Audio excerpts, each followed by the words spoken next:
Well, it's been a few weeks of dark history, I should say, in Australian politics, with some of these politicians behaving very badly. Joydeep Hoare from People and Culture Strategies thinks it might be time Canberra might give itself a little bit of an audit in terms of culture in the workplace.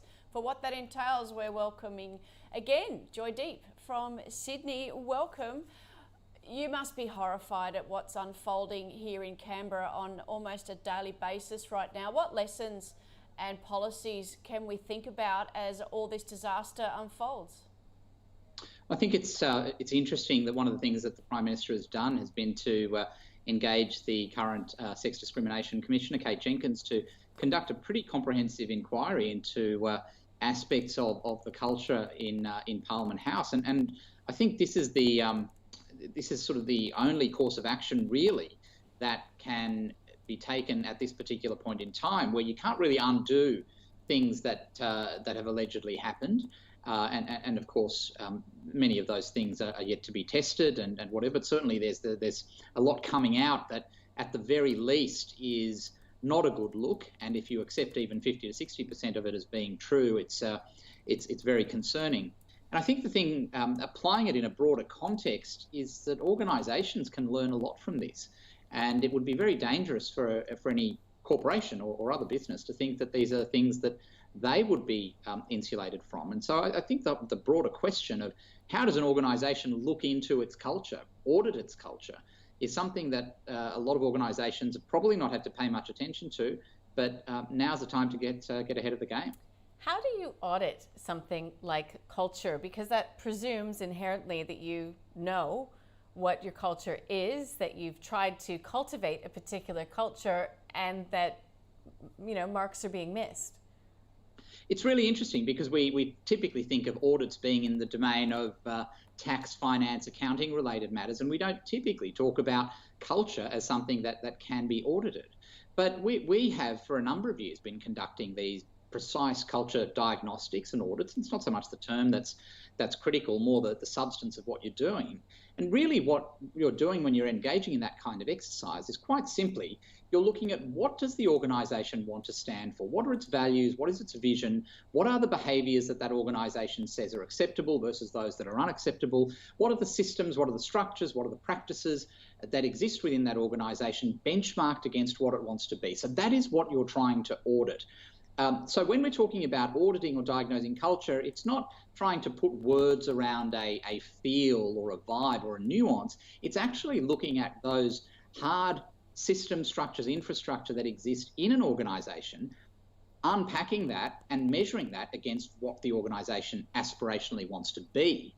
And sometimes organisations are not actually clear on what they want to be. And I think that's some of the things that are going to come out, that there may be in particular organisations such a strong focus on getting the job done that it really doesn't pay too much attention to the kind of work environment it wants to create or the work experience it wants to create for its people. So it's very meaningful work, it's very important work, it's not easy work, but it is very achievable work. Do you think there's still a massive gap between the public versus private sector? Because in the private sector, we've seen CEOs stood down for having relationships with staff, and yet politicians just seem to be moved sideways or put on indefinite leave. So I think the politicians still aren't really giving us much of an example of what to do. I think that we're going to start to see that gap, and I accept the point, and I think it's a very good observation, but I think that gap is going to start to be narrowed considerably, and I think we've already started to see that. While I think there might be the optics of swifter punitive action taken in the private sector, I think it'd also be fair to say that the nature of the prolonged discussion and scrutiny is always going to be more in respect of a public figure. And of course, the collateral damage for a party or a government as a result of an individual incident or individual misdemeanour is a lot more significant than what happens in respect of a private corporation, where if you deal with the person, you can pretty much get past that issue in the next couple of days or a couple of weeks. And if you replace them with a good role model person, well, even better. But I do think that there is an expectation of that gap narrowing, and I think we're starting to see that already. Joydeep, are you saying that private organizations should do a cultural audit even if there is not scandal nipping at the heels, even if there's not a problem making itself very evident, that it would be wise to get ahead of any such potential problem?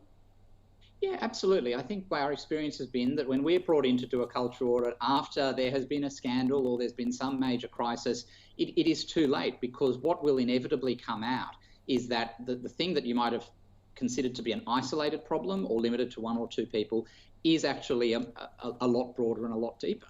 We've got to remember, and what we can see over the discussion in the last few weeks is, this has been building up, and these things build up within organisations over years, and often even longer than that.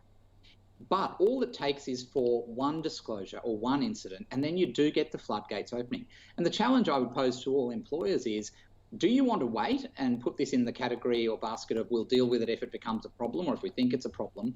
Or do you want to satisfy yourself that your organisation culturally is where you want it to be? The worst case scenario is you've invested in an exercise that validates that you are and doing exactly what you say you should be doing, but if it goes the other way, well, then you've got a lot of problems that are ahead of you. I think there's still a lot of work to do in a lot of industries, public and private. So let's hope that this mess in Canberra is getting everybody talking about this exact subject. So thank you very much, Jodie Paul from People and Culture. Thanks very much.